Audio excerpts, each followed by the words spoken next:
মর্যাদা, সামাজিক ন্যায় বিচার প্রতিষ্ঠিত করার জন্য। কিন্তু হয়েছে? হয়নি। বিগত সরকারগুলি যারাই যখন সরকারে ছিল এই জাতির আশা এবং আকাঙ্ক্ষাকে পূরণ করতে পারেনি। এর জন্য দেখবেন প্রত্যেক শাসক আসার পরই তাদের বিরুদ্ধে আন্দোলন, সমালোচনা শুরু হয়েছে। আবার আন্দোলন করেছি, সাকসেস হয়েছি, আবারও আন্দোলন, আবারও রক্তপাত, আবারও সংগ্রাম, আবারও অবরোধ। কতদিন করব? এর কারণটা কি? আসলে আমি দেখছি মূল কারণ সম্পর্কে আমরা অনেকেই আলোচনা করি না। ধরে নেন আগামী বাংলাদেশ কেমন হবে যদি আওয়ামী লীগের যুব সংগঠন এখানে বৈঠকটা করতো। এর চেয়ে খারাপ কথা একটাও বলতো না। এখানে যে কথাগুলো নিয়ে আসছি এর চেয়ে হয়তো আরো ভালো ভালো কথা বলতো। আচ্ছা, কমিউনিস্টের কোন যুব সংগঠন যদি এই গোল টেবিল বৈঠক করতো সেখানে এরকম সুন্দর সুন্দর কথা আসতো। দেখেন, গণতন্ত্রের ব্যাপারে শেখ হাসিনার মুখে যতবার বক্তব্য শুনেছি, গণতন্ত্র রক্ষা করতে হবে, পুনরুদ্ধার করতে হবে, বাস্তবায়ন করতে হবে, এরকম বক্তব্য হয়তো অনেকের মুখে আমরা শুনিনি।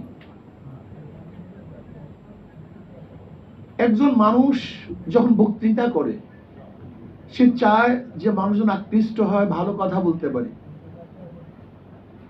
কিন্তু সবচেয়ে মূল প্রশ্ন কোথায়? আমাদের দেশে বড় সমস্যাটা কি? এই সমস্যা সম্পর্কে আমরা আসলে কেউ আলোচনা করি না।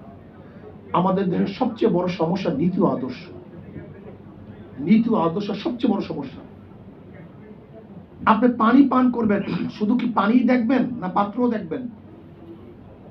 যদি আপনি পানি স্বচ্ছ কিন্তু পাত্র বিষযুক্ত, তাহলে আপনি স্বচ্ছ পানি পান করতে পারবেন? পানিরও প্রয়োজন, পাত্রেরও প্রয়োজন। আজকে যারা বাস্তবায়ন করবে আমাদের আইন কানুন, প্রয়োজন হল নীতি আদর্শ পরিবর্তন করা। যদি নীতি আদর্শ পরিবর্তন না করেন তাহলে অবস্থাটা কেমন হবে? একজনের নাম এ, একজনের নাম বি, একজনের নাম সি, তিনজনই চোর। ক্ষমতায় আছে এ, সে কি করবে? হটাও এ, বসাও বি, সে কি করবে? হটাও বি, বসাও সি, সে কি করবে? আমরা খালেদা জিয়াকে, তারেককে দেশ থেকে, এই ক্ষমতার থেকে তাড়ালাম কেন? তখন শুধু শুনতাম, পত্রিকায় দেখতাম হাওয়া ভবন, হাওয়া ভবন, হাওয়া ভবন, ট্রান্সফার কেস, খাম্বা কেস, দুর্নীতি, চুরি, ডাকাতি। পত্রিকায় প্রতিদিন আসতে হেডলাইনে এত টাকা চুরি হয়েছে, এত টাকা ঘুষ হয়েছে, এত টাকা বাণিজ্য হয়েছে। আওয়ামী লীগের আমলে একই দেখছি। যদি আবারও সে বিএনপিকে ক্ষমতা আনার জন্য আমাদের দেশের শিক্ষিত সমাজ, নীতিবান সমাজ কথা বলে, তাহলে আমরা তাদেরকে কি বলতে পারি? আমাকে বলুন, আমরা কি বলতে পারি? 5ই আগস্টের পরে যারা হত্যা করলো, গুম করলো, খুন করলো, চুরি করলো, ডাকাতি করলো, যারা চাঁদাবাজি শুরু করলো, তাদেরকে যদি আবার কোন শিক্ষিত সমাজ, নীতিবান আদর্শবান মানুষ সাপোর্ট করে, তাকে আমি কি বলতে পারি? আমাকে বলুন তো, আমি কি বলতে পারি? আমি বিশ্বাস করি আমাদের সবচেয়ে বড় অভাব হলো নীতি আদর্শের। চরিত্রবান মানুষ নেই, আদর্শবান মানুষ নেই।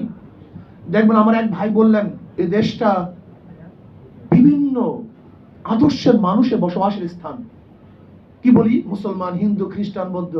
কিন্তু তখন কিন্তু পার্সেন্টেজ হিসাব করি না। মুসলমান, হিন্দু, বৌদ্ধ, খ্রিস্টান বলার সময় সবাই সমান, কিন্তু কেউ কি চিন্তা করছি পার্সেন্টেজ আর কি? এই চিন্তা কার মধ্যে আসে নাই? এখানে বিশাল একটা শুভঙ্করের ফাঁকি। আমরা যখনই দেশকে করতে যাই তখন একই সাথে সবার নাম উল্লেখ করি, কিন্তু এখানে যে 92% মুসলমানদের দেশ, এই মুসলমানদের চিন্তা তখন মাথা থেকে চলে যায়।